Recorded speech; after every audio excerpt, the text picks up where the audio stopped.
Bueno, pues me da muchísimo gusto poder platicar con ustedes. Yo soy Rafael Fernández MacGregor y me encargo de manejar la parte de Latinoamérica de GoDaddy.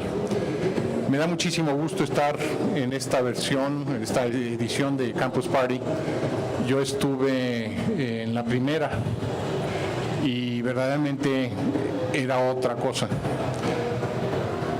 Les vengo a platicar de algunas experiencias. Como verán, tengo pelo gris y un chorro de cicatrices en la espalda de los errores y aventuras que he hecho como emprendedor.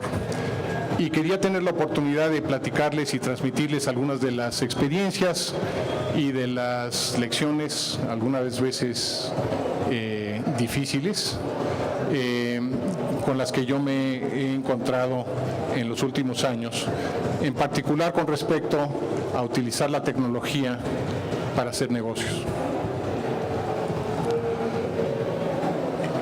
Yo creo que México, en general Latinoamérica, pero sobre todo México, está en un punto de inflexión.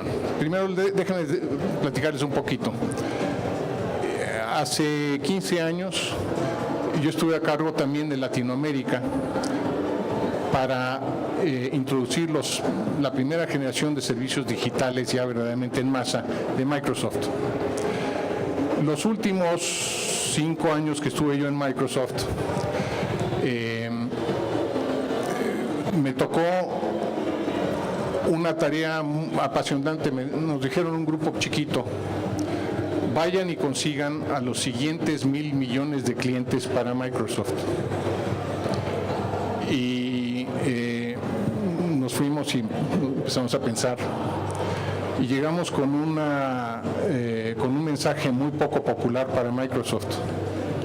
Le dijimos: oye, y a mí me tocó hacerle la presentación a Ballmer y dije: traigo malas noticias. Los siguientes 1,000 millones de clientes de servicios digitales no van a utilizar una computadora como dispositivo principal para utilizar y experimentar servicios digitales. Van a utilizar el teléfono. Y Microsoft tiene aproximadamente 0% de participación en eso. Y obviamente levantaron las manos y gritaron un poco, pero eventualmente cayó el 20. Y a partir de ahí, bueno, nos dijeron: ok, vamos a suponer que te la compro, ¿qué hacemos al respecto? Y a partir de ahí nos dedicamos a entender cómo estaban funcionando una serie de iniciativas en todo el mundo. Y les tengo que confesar una cosa: me da envidia de la mala. Me da envidia de la mala ir a países similares a México y ver que habían iniciativas verdaderamente que las veías y decías: ¡wow! ¿Y por qué no en México? Voy a hablar un poquito de este tema y sin embargo les quiero dar lo que para mí es un aspecto muy motivador. Creo que estamos en un punto de inflexión en México. En México por fin hemos llegado a un nivel en donde la penetración de la Internet está llegando a masa crítica, donde el uso de los smartphones está llegando a masa crítica y donde hay eventos como estos que reúne a toda una generación que ya entiende cómo funcionan y cómo se usan las tecnologías de la información. Por otro lado, pues estoy en un foro de emprendedurismo. Creo que por primera vez ha habido en serio una iniciativa de comunicar que los empresarios no son los grandes empresarios que típicamente salían en las caricaturas políticas del Excelsior. Los empresarios son todos. Los empresarios cada vez más somos todos.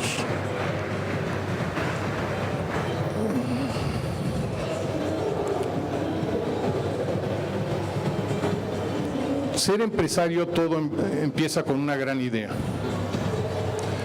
¿Qué voy a hacer? ¿Qué valor voy a dar? Esa idea tiene que ser, en la medida de lo posible, original, innovadora, y tiene que ser defendible. A ver, perdón, aquí está faltando, se me está moviendo el...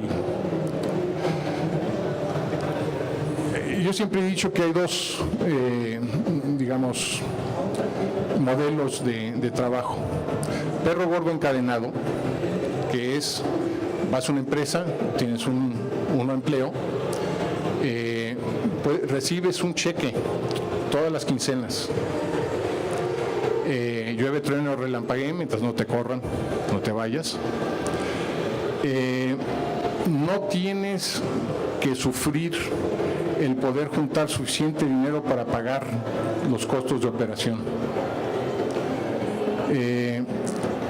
Y sin embargo, muchas de las gentes en este foro, algunos no querrán ser perros gordos encadenados, otros, aún queriendo ser perros gordos encadenados, no van a poder serlos, porque no hay suficientes empleos formales típicos para alcanzar.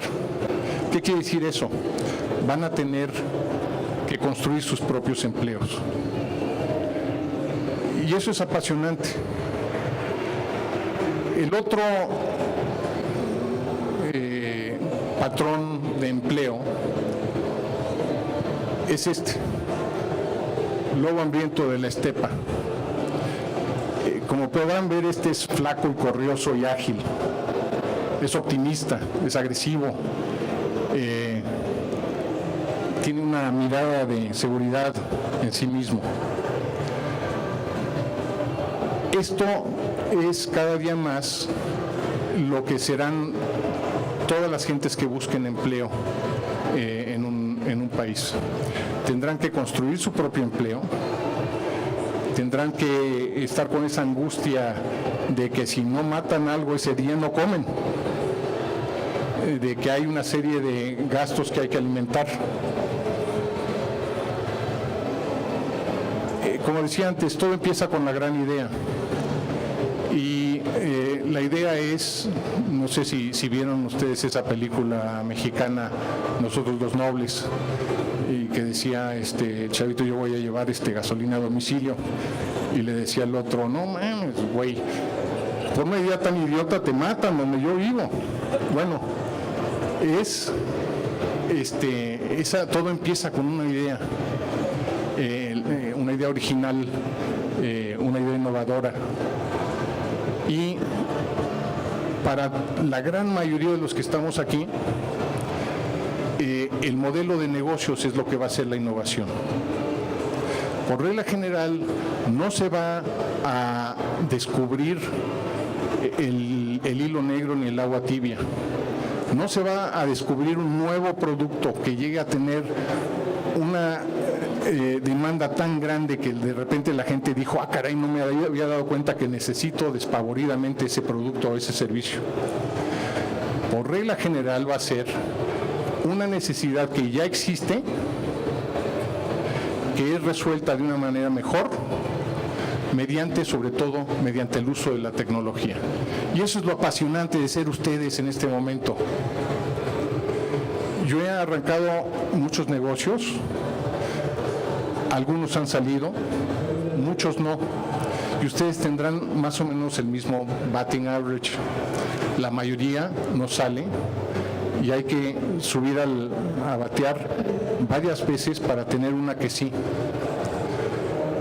Pero, por ejemplo, acabo de estar en Brasil, en Sao Paulo, que tiene un tráfico aún más complicado que el tráfico que tenemos en la Ciudad de México. Y a todos las citas a las que fui, mi colega Cristiano, que está sentado ahí, sacaba su celular y pedía un taxi. Con una cosa funciona muy similar a lo que es Uber, nada más que para taxis.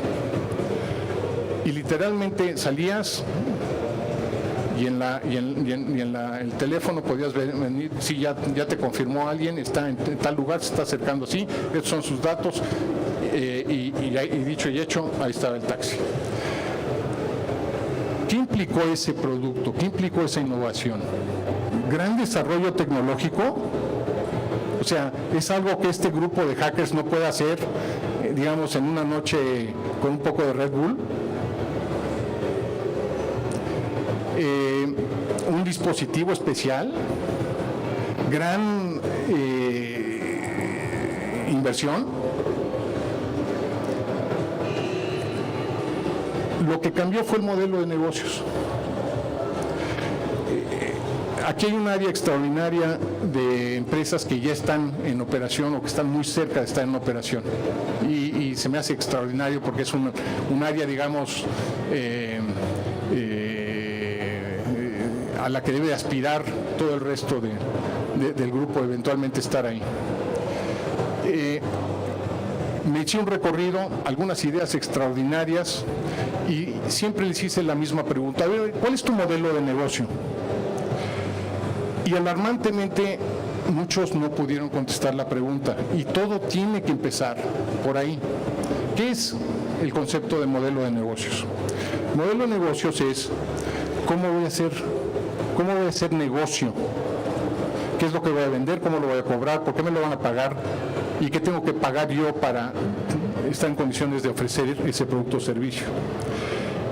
Y cuando no se tiene claro eso, en primer lugar, muy difícilmente van a poder ustedes hablar con los inversionistas para decir: mira, tengo una idea extraordinaria, funciona de esta forma. El modelo de negocios es algo que debes de poder explicar en el tiempo que te toma. Si estás tratando de hacerle un pitch a alguien, subirte en un piso 20 de un elevador y bajar hasta abajo. Y cuando bajes hasta abajo, le tuviste que haber comunicado de una manera precisa, convincente, cómo va a hacer dinero tu idea. ¿Por qué es importante hacer dinero? No por el hecho de enriquecimiento del empresario. Los esfuerzos que no son rentables, y pueden ser esfuerzos sociales, no son sostenibles. Si quieres tener un impacto, si quieres ser sostenible, vas a tener que poder tener la capacidad de ingresar más recursos de los que estás erogando. En la medida que lo haces, puedes tener acceso a mejores recursos, a mejores gentes, a más mercado, a más información, a mejor equipo. Y en la medida que no, tarde o temprano, aunque te hayas conseguido una subvención del INADEM o del municipio de Zapopan, si tú no tienes una iniciativa que es autosostenible financieramente, eventualmente estás destinado a que se acaben esos fondos y que desaparezca todo tu esfuerzo. Entonces, voy a hablar un poquito de los modelos de negocio y voy a dar ejemplos de algunas cosas que yo he visto a lo largo de esos años en que estuve viajando por todo el mundo buscando iniciativas interesantes, de algunas de las que me llamaron la atención. ¿Sale?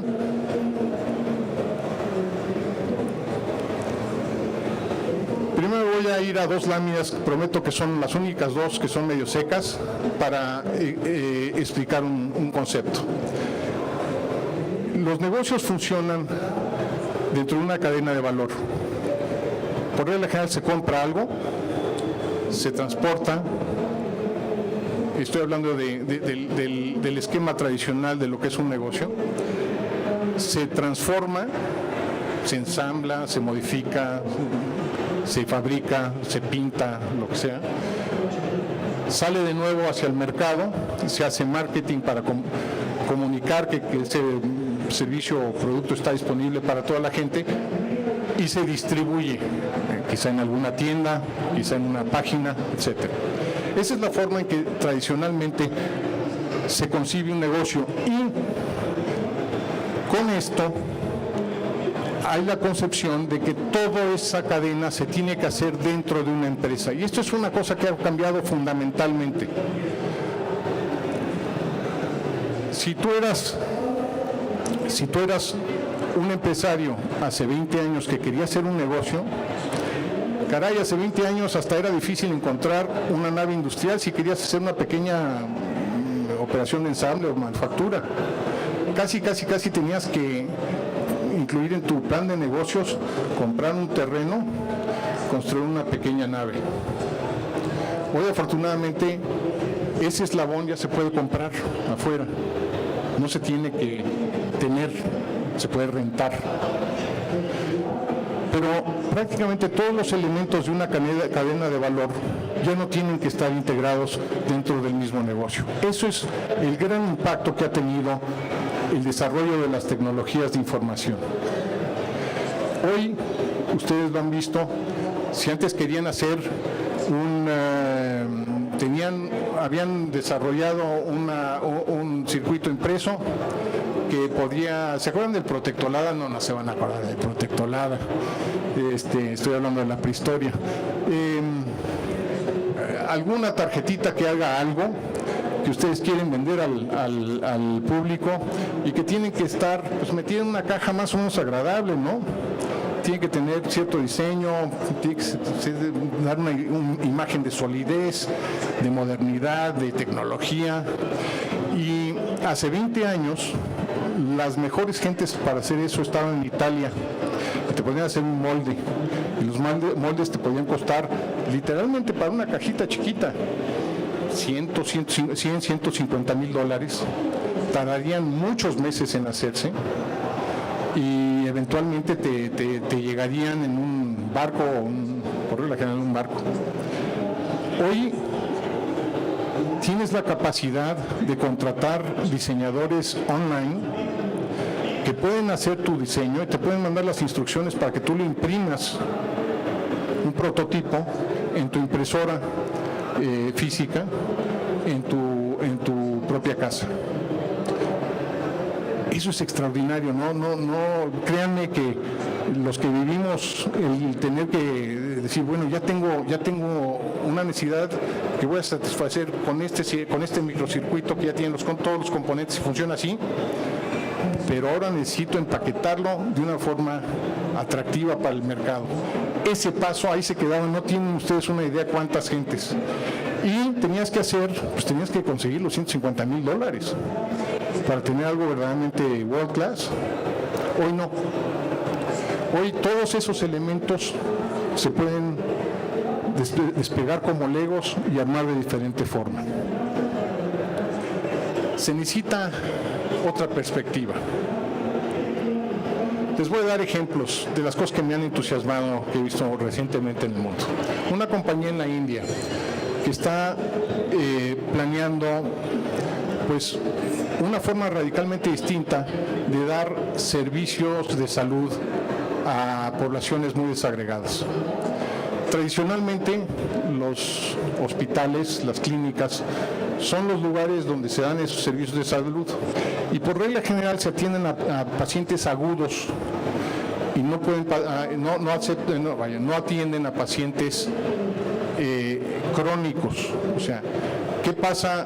¿Quién llega a un hospital? Una persona con un ataque de diabetes aguda. Si esa persona se hubiera podido tratar a lo largo del tiempo, midiéndole el azúcar en la sangre, etcétera, quizá no hubiera llegado ese elemento en donde necesitó llegar a un hospital, una clínica. Esta compañía que se llama Neurosynaptic Communications, están en Bangalore, hizo este dispositivo, aproximadamente una cajita con este tamaño, en donde con una conexión dial-up pueden tomar un electrocardiograma, temperatura, tienen aquí ¿cómo se llama? Estetoscopio, es estetoscopio para oír el corazón, un oxímetro, determinar el nivel de oxígeno en la sangre y desde luego ritmo cardíaco, presión sanguínea y una camarita con micrófono para una comunicación en dos sentidos. ¿Qué implica esto? Implica que de repente puedes convertir a cualquier miscelánea en cualquier pueblito en una instancia de salud por un costo muy barato. El costo de este aparato a nivel prototipo era del orden de $400, $500. Entonces, ¿cuál es la innovación aquí? Es la misma medicina, es la misma consulta. Se están tomando las mismas mediciones. La interacción del doctor con el paciente es la misma. Sin embargo, se está pudiendo hacer en un lugar que no requiere la construcción de una clínica, que no requiere tener un doctor calificado que esté dispuesto a vivirse a San Juan de los Pinos, el último lugar del mundo, y que se puede hacer de una manera muy eficiente, porque un doctor puede estar atendiendo a un número muy nutrido de pacientes. ¿Qué fue lo que cambió aquí? Una concepción de modelo de negocios. La tecnología no es nada del otro mundo, insisto. Estoy seguro que si juntamos un equipo aquí, en una noche con Red Bulls, sacan algo relativamente parecido. El banco de las masas, lo hice yo. Por esto me salí de Microsoft. Cuando llegué con la idea de decir, a ver, hay que hacer esto, y me dijeron, pues no. Y yo dije, pues sí, yo creo suficientemente en esta idea como para hacerla yo. Este va a ser el banco de las masas. El banco de las masas va a ser la miscelánea. ¿Cómo? No sé si han visto la red Cubo, estamos como en 60,000, 70,000 puntos de venta. Con una terminal ligeramente modificada, pero fundamentalmente un dispositivo que existe en el mercado. El concepto es, podrías tú habilitar un changarro, de los cuales hay 750,000 idénticos a este en México, como una sucursal bancaria, no para retirar 17,000 pesos, pero sí para retirar de 10 pesos a 500, 700, 1,200.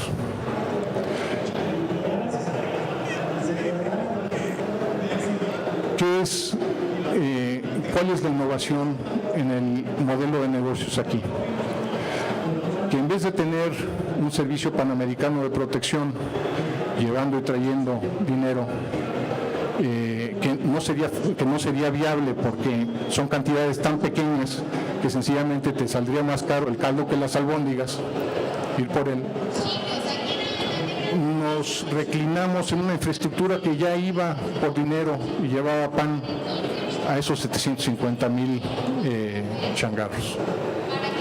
Entonces, es un cambio de modelo de negocios, de pensar en qué infraestructura que ya existe en el mercado puede ser adaptada para otro modelo de negocios. O sea, estás tomando un pedacito del modelo de negocios de pan y adaptándolo para potenciar el modelo de negocios de banca popular. Otro ejemplo. ¿Quién recuerda la enciclopedia británica? Era toda una institución. Enciclopedia Británica no solamente era una serie de cosas, era una serie de satisfactores, dentro de los cuales estaba proporcionar información y servir como un recurso de consulta para los estudiantes de tu casa. Era un símbolo de estatus, porque ahí tenías un gran número de libros muy bonitos empastados. Es más, era un mueble, porque la enciclopedia británica venía con una opción de que comprabas un mueble de madera muy bonito, de caoba, y tenías en algún lugar muy visible de tu casa tu enciclopedia británica. Y la Enciclopedia Británica, si se ponen a pensar, todos los elementos de costo que implicaba su producción era, bueno, en primer lugar, tala árboles, hazlos papel, distribuye el papel, luego ten un ejército de editores recopilando lo que un equipo editorial consideraba que era importante tener. Y luego actualízalo, te mandaban un libro cada año de actualizaciones que no cabía ya en tu mueble, pero pues ahí lo tenías. Y estoy hablando de no hace más de 15, 20 años. Esto era un modelo de negocios completamente estable, conocido, popular, exitoso. ¿Y quiénes de ustedes recuerdan esto? Yo me acuerdo haber tenido un ajá, aquí desde luego voy a demostrar mi edad, pero estaba yo utilizando este disco, la edición 94 de Encarta, y estaba leyendo, no me acuerdo qué cosa, y de repente había una palabra azul, que le hice clic, y de repente empecé a oír que se prendía mi módem. Y dije, caray, y me llevó una página en donde seguía el tema en línea. Y dije, caray, este Bill Gates verdaderamente merece los billones que tiene, porque esto es verdaderamente fuera de serie. Esa fue la impresión que me dio haber visto, haber tenido esa experiencia. Y Encarta era un modelo de negocios que obviamente se deshacía de la gran mayoría de los costos implicados en hacer esto, pero ahí no terminó. El modelo de negocios de Encarta fue sostenible, exitoso, conocido, popular, hasta que sucedió esto, en donde ya no era una empresa, ya no era una empresa, sino que era un esfuerzo distribuido de gran cantidad de voluntarios que hacían esto por pasión y por amor. Aquí pueden ver ustedes los peligros que tienen. Bueno, el que ataca, desde luego, tiene una ventaja enorme. El que se defiende también tiene un reto enorme, porque caray, haber sido en Enciclopedia Británica, curiosamente todavía existe, hay una versión online, pero haber sido en Enciclopedia Británica y que te salgan estos dos fenómenos en cuestión de 15 años, realmente es de horror.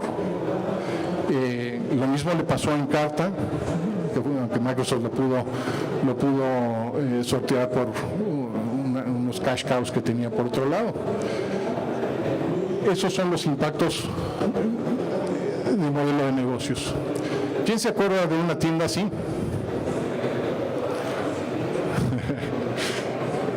Esta tienda eran divertidísimas, era toda una experiencia. Y pronto se transformaron a ser así. Seguían siendo divertidísimas y toda una experiencia. Y luego vino esto. Y de repente, pues, la verdad no conozco ninguna. ¿Siguen existiendo las tiendas de discos? Pocas, ¿eh? Era toda una experiencia. Era muy padre ir a buscar discos así. Viene el iPod, y de nuevo no es una innovación tecnológica fundamental. Yo me acuerdo haber estado en Las Vegas en ¿cuál es esta feria que tiene lugar todos los eneros de electrónica? Me acuerdo haber visto un año, quizá año y medio antes de que salió el iPod, un disco duro del tamaño de una moneda, tenían una moneda de esas de Kennedy, y el disco duro al lado era de ese tamaño. Y año y medio después sale el iPod, que todavía tenía un disco que daba vueltas. extraordinario diseño, pero verdaderamente lo que fue revolucionario no fue ese dispositivo, sino esto. No tenía nada que ver no tenía nada que ver con dispositivo, tenía muy poco que ver con tecnología, era un cambio fundamental en modelo de negocios. Entonces, ¿qué implica esto? Para mí tiene una implicación apasionante, porque yo, cuando empecé a hacer negocios, pues no tenía dinero. No tenía dinero para invertir. Y yo digo que siempre fue una gran ventaja, porque siempre hice negocios muchísimo más allá de mi capacidad de financiarlos con mis propios recursos. O sea, no estaba yo limitado por la cantidad de dinero que podía invertirles. Mi primer negocio fue un negocio de tecnología que pretendía producir una penicilina semisintética por una estrategia radicalmente distinta. Jamás hubiera yo podido financiar un esfuerzo de ese tipo. Pero la idea, y cada vez más es el caso en México, las ideas sí logran atraer inversionistas que están dispuestos a apoyarlas. Y ahorita lo pueden ver por la presencia de varios inversionistas ángeles que están participando en este evento. Vamos a ver cómo estamos de tiempo. Otro elemento de disrupción de modelo de negocios, dos grandes universidades y Khan Academy. ¿Quién no ha usado Khan Academy? Khan Academy es una cosa extraordinaria. Lo padre de llegar a mi edad es que de repente necesitas aprender algo y nunca tuviste la oportunidad de estudiarlo en tu escuela.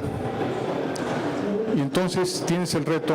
A mí me pasó cuando hice mi primer negocio de biotecnología, de repente necesitar entender conceptos fundamentales de química y bioquímica. ¿Y a cuáles de ustedes les gustó la química, la bioquímica en la escuela? Sí, bien. A mí no. Y me costaba un trabajo espantoso. Y lo apasionante de este momento en el que estamos viviendo es que puedes aprender al revés. Voy a regresar en una lámina a este concepto. Khan Academy es de un tipo muy inteligente que estaba ayudándole, es un indio que se llama Salman Khan, que le estaba ayudando a sus sobrinas a prepararse para pruebas de álgebra. Entonces empezó a desarrollar una pequeña plataforma muy sencilla en donde aparece un pizarrón, la pantalla de la persona con la que está hablando, va escribiendo en el pizarrón y va hablando una voz. Y hoy en Khan Academy literalmente puedes aprender lo que quieras. Desde conceptos muy básicos hasta conceptos muy sofisticados. ¿Qué sucede cuando una maestría en MIT te cuesta $200,000 más el dinero que dejaste de ganar en cualquier chamba, perro gordo encadenado o no, que hayas tenido? Contra poder aprender los fundamentos a tu velocidad en tu casa, gratuitamente en Khan Academy. Está cañón. Disrupción en modelo de negocios.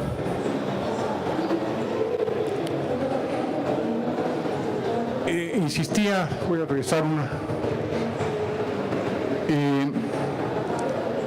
eso es lo apasionante de vivir en este momento, que precisamente las oportunidades se pueden dar por el modelo de negocios y no tienes que construir la nave industrial, ni tienes que mandar el molde para que te hagan el molde en Italia, sino que todo lo puedes tener a la mano de manera completamente desintegrado en la cadena de valor, como lo acabo de explicar.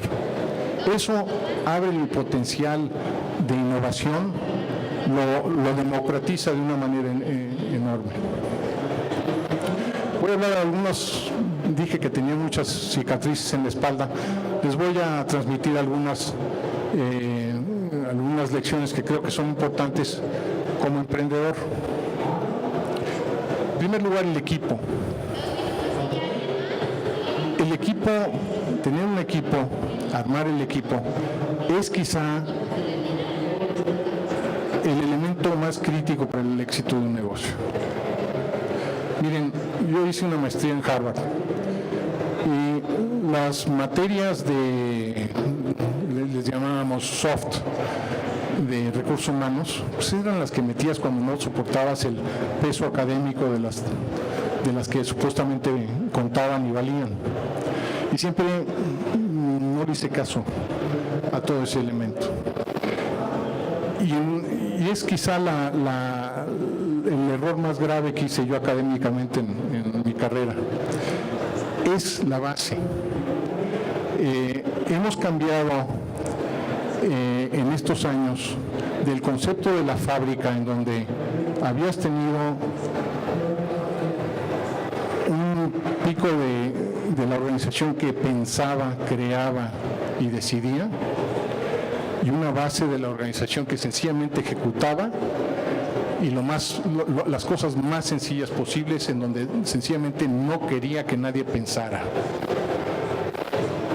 El mundo ha cambiado a un esquema en donde absolutamente toda la pirámide tiene que poder pensar, tiene que poder analizar, tiene que poder ejecutar, tiene que poder contribuir. Si lo piensan, las gentes que están hablando en una fábrica, en la línea de producción, son las que más conocen del producto y su producción, no son las de arriba. Y eso es un elemento que ha cambiado radicalmente. Hoy la globalización ha intensificado de una manera tremenda a la competencia. Si tú eres un talento que nada más se da 1 en 1 millón en China, hay 1.300 gentes idénticas a ti. Y desgraciadamente estamos compitiendo con todo ese tipo de talento. Entonces el equipo es fundamental. Cuando armen sus equipos, no escojan a sus cuates, escojan a la mezcla de gentes que más los pueda a ustedes complementar. Ser empresario es ¿cómo se llaman esas cosas en las ferias que suben y bajan? Roller coasters, montaña rusa. Gracias. Ser empresario es una montaña rusa emocional.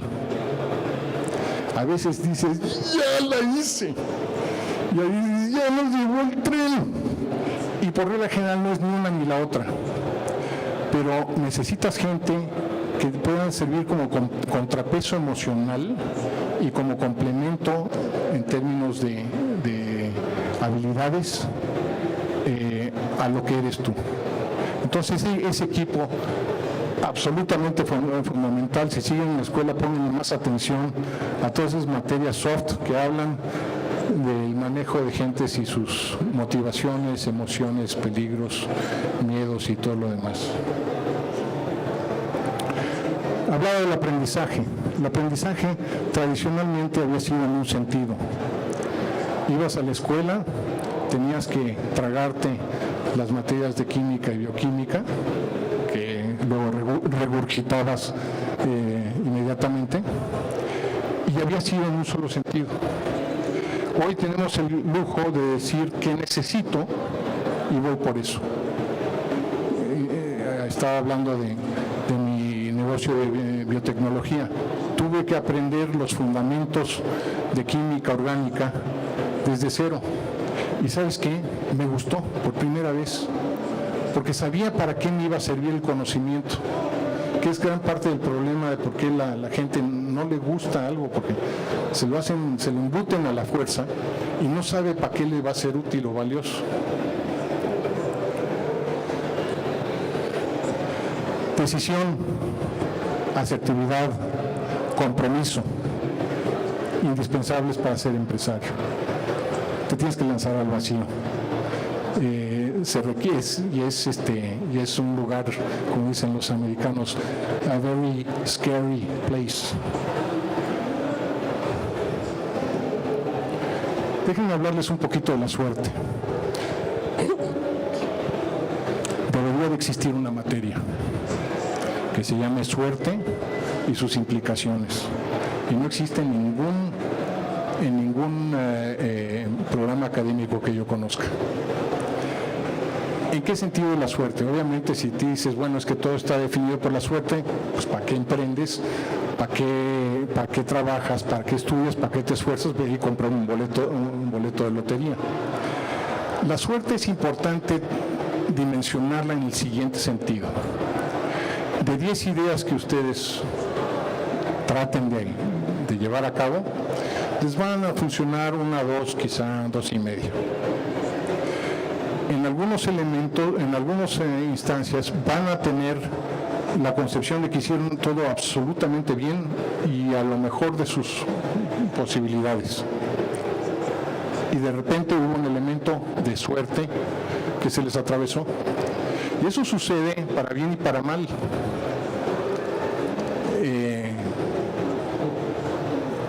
Yo recuerdo haber estado una noche tarde hablando con Bill Gates, en donde nos estaba explicando en una mesa relativamente pequeña el inicio de sus esfuerzos en Microsoft. Y hubo un momento en que estaban tan desesperados, estaban tratando de lograr un contrato con IBM para convertirse en el sistema operativo de la computadora que iba a generar un estándar por fin, y no lo estaban logrando, se le estaba pues como que acabando la mecha. Y un momento que le habían presentado la propuesta de contrato, se le llevaron al chairman de IBM y dijeron, bueno, tenemos esta propuesta para el sistema operativo para la nueva microcomputadora, pero nos la está trayendo un chavito que verdaderamente no sabemos si debemos de pues poner todo este esfuerzo en manos de un sistema operativo proporcionado por un chavito que además, si han visto las fotos de cómo era él en esa etapa, verdaderamente decías, ay. Y la contestación del chairman fue, no, conozco a su mamá, estamos en una organización sin fines de lucro, una organización caritativa, y es buen chavo. Y pasó. ¿Qué pudo haber pasado en ese momento? Ven la foto y dicen, no, oye, ¿qué te pasa? ¿Cómo vamos a poner nuestro producto en manos de este eslabón? Para atrás. ¿Okay? No cabe duda que este tipo es inteligente, es de las gentes más brillantes que yo he conocido. No cabe duda que es de las gentes más trabajadoras y dedicadas, al grado de ser, paranoicamente dedicado. No cabe duda que le metieron un esfuerzo tremendo, pero ahí hubo un elemento de suerte que pudo haber ido en un sentido o en otro. ¿Qué les dice esto? Cuando les vaya bien, no pierdan el piso. Cuando les vaya mal, no se desmoronen. Hay un elemento de suerte que está en juego independientemente de lo que hagamos. Habiendo dicho eso, entre más esfuerzo, más concienzudamente se persiga algo, más duro se trabaje, más incrementan las probabilidades de tener buena suerte. Pero es bien importante porque, como decía, esto es una montaña rusa emocional y hay que poner la suerte en su dimensión adecuada.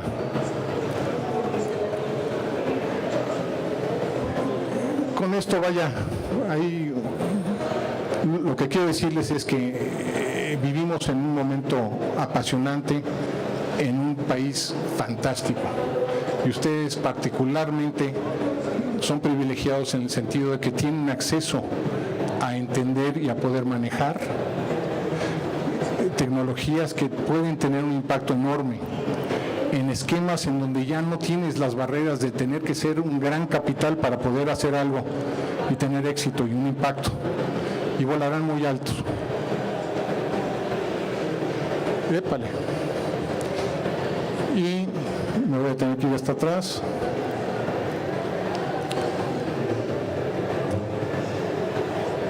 Y GoDaddy, ahí viene el comercial, ahí está para apoyarlos.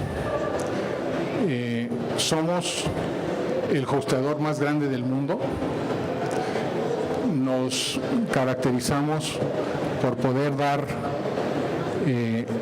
apoyo y servicio a micro empresas. La gran mayoría de nuestros clientes tienen entre 0 y 6 empleados. Esa sí que es la micro. Muchos de ellos tienen 1 o 2 o son el único. Nosotros hacemos muy fácil el que la gente pueda, sin ser expertos, arrastrar texto, arrastrar fotografías, imágenes de logo, un applet de mapa para localización, un applet de contacto para que te contacten tus clientes, sin saber absolutamente nada de programación HTML. Y casi siempre tenemos ofertas de entrada que implican que registrar tu dominio propio, tener acceso a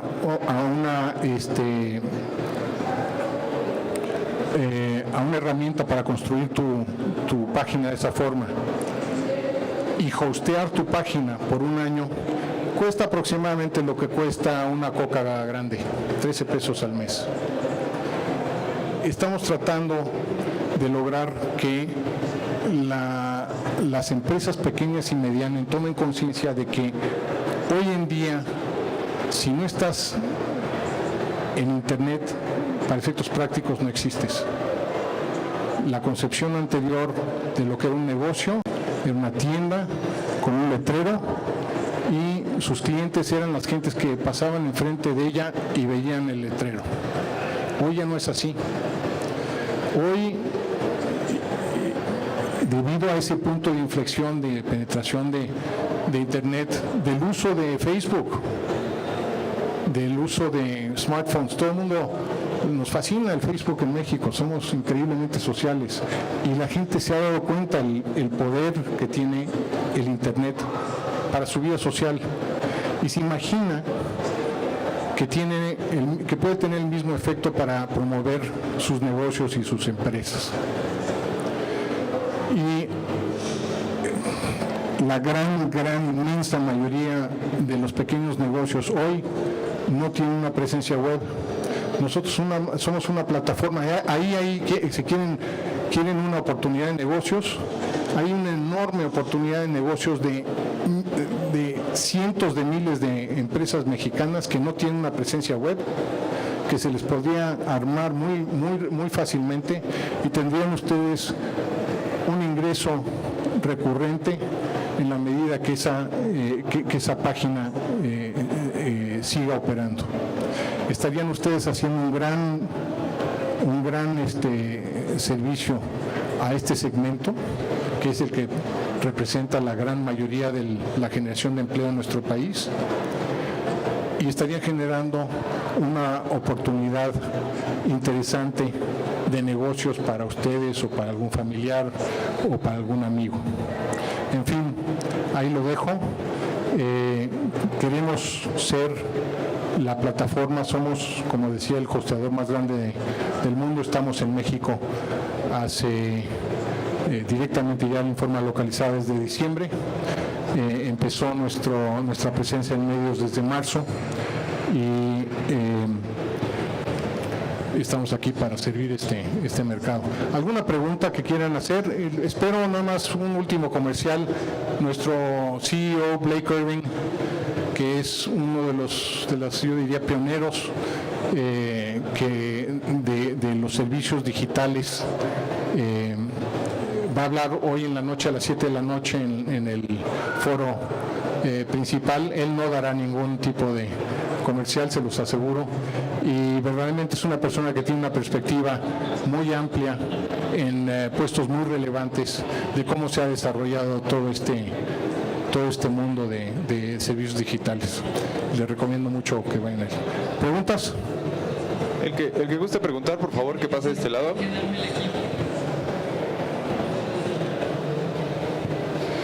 Hola, buenos días. Felicidades por la ponencia, está muy buena. Una pregunta, ¿nos podría explicar de una manera más amplia cómo es que podemos hacer un negocio recurrente con su empresa de GoDaddy? Sí, cómo no. Tenemos nosotros un programa de reseller en donde cuando un reseller activa una cuenta, una suscripción de un cliente, obtiene una parte de los ingresos por un periodo muy largo. Entonces, en la medida en que un reseller va incrementando, no tiene que empezar desde cero porque tiene todos los meses toda la inercia de todo lo que creó atrás, ¿no? Si al cabo de 2 años tiene 300, 400 clientes que estén manteniendo su web en un esquema de hosting con GoDaddy, tiene una porción, un porcentaje del ingreso que generan esos 300 o 400 clientes.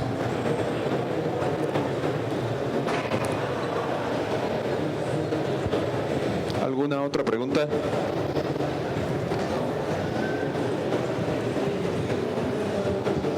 Hola, buenos días. ¿Qué tal? De su trabajo, ¿qué es lo que más le gusta? A mí me apasionan y he tenido la suerte de poder en papel, tanto en roles como perro gordo encadenado como en lobo hambriento de la estepa, trabajar en esfuerzos que yo considero tenían una misión más allá de tener una chamba o más allá de hacer un negocio. En el caso actual, creo que podemos tener un impacto muy importante en este país, ayudándole a las pequeñas empresas, que son las que más generan empleo, a ser más exitosas, más eficientes, y es una aportación importante al desarrollo social y económico de México. Pero siempre, afortunadamente, he tenido la gran fortuna de poder estar en trabajos que considero tenían una misión que iba más allá del propio empleo. Gracias. ¿Qué tal? Buenos días a todos. Mi nombre es Melchor Muñiz de purojuárez.com. Yo tengo una pregunta en cuanto a... Mencionaba usted la cadena de valor. Lógicamente, al ser la empresa de hosting más grande del mundo, pues me interesa que sea parte de mi cadena de valor. Pero tengo, al igual que algunos de aquí, estoy seguro, muchas aplicaciones, muchas cuestiones que para mí que es algo difícil moverme. ¿Cómo ataca GoDaddy ese problema o esa situación de la mudanza de aplicaciones a su mundo? Tenemos gente que están dispuestos a sentarse contigo telefónicamente el tiempo que se requiera, sin ninguna presión de tiempo, para entender qué es lo que estás tratando de migrar y llevarte de la mano a hacer esa migración de una manera ágil. ¿Tiene algún costo? No tiene costo el servicio. Muchas gracias.